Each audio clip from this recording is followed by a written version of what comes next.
À peine élu, le président sénégalais Bassirou Diomaye Faye a visité une dizaine de pays ouest-africains, terminant sa tournée il y a 2 semaines au Mali et au Burkina Faso.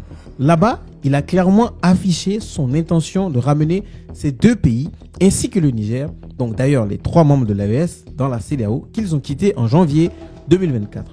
Étant nouveau en poste avec des relations intactes avec les pays de l'AES et se positionnant comme un défenseur de la souveraineté des États africains, Bassirou Diomaye Faye est bien vu par les dirigeants de l'AES. Le Mali, le Niger, le Burkina Faso répètent que leur décision est irréversible.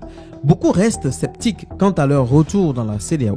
Pourquoi ces dirigeants qui semblent vouloir rester au pouvoir reviendraient-ils dans la CEDEAO et accepteraient ces règles? En attendant le prochain sommet crucial de la CEDEAO, les chefs d'État de l'AES prévoient de se retrouver pour finaliser leur projet de confédération, mais aucune date n'a été fixée pour le moment.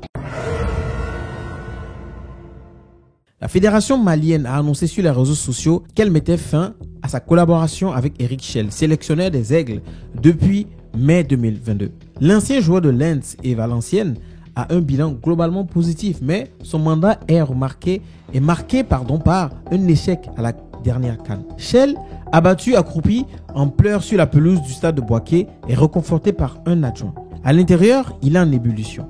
Comment son équipe a-t-elle pu s'effondrer à ce point? Perdre ce quart de finale de CAN contre la Côte d'Ivoire à 11-10 en menant au score jusqu'à la dernière minute. Depuis cet échec, les Aigles peinent. Défaite à domicile par le Ghana 1-2 et tenue en échec par Madagascar avec un score nul alors qu'ils ont joué 75 minutes à 11-10.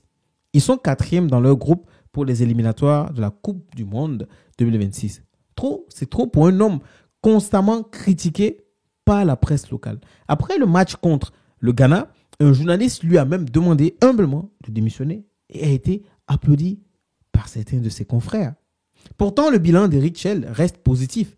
En 2 ans, il a gagné 13 de ses 21 matchs à la tête des Aigles et a mis fin à une série de 4 CAN sans atteindre les quarts de finale pour les Aigles. Chers amis, à l'état actuel de l'AES, pensez-vous que l'AES ferait machine arrière? Si tel est le cas, serait-ce une bonne chose pour le développement de la sous-région? Alors dites-moi ce que vous pensez dans les commentaires et à la prochaine.